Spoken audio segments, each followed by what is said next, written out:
शहरात श्री स्वामी समर्थ प्रकट दिन सोहळा भक्तिमय वातावरणात साजरा करण्यात आला। राशुडे येथील नामानंद चौकात शेकडो महिलांनी श्री स्वामी समर्थ प्रकट दिनानिमित्त सामुदायिक पारायण, आरती, प्रसाद आदी विविध कार्यक्रमांचे आयोजन केले होते।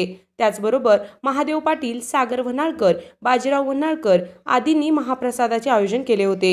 महाप्रसादाचा लाभ हजारो भाविकांनी घेतला। RK न्यूज प्रतिनिधी राशुडे।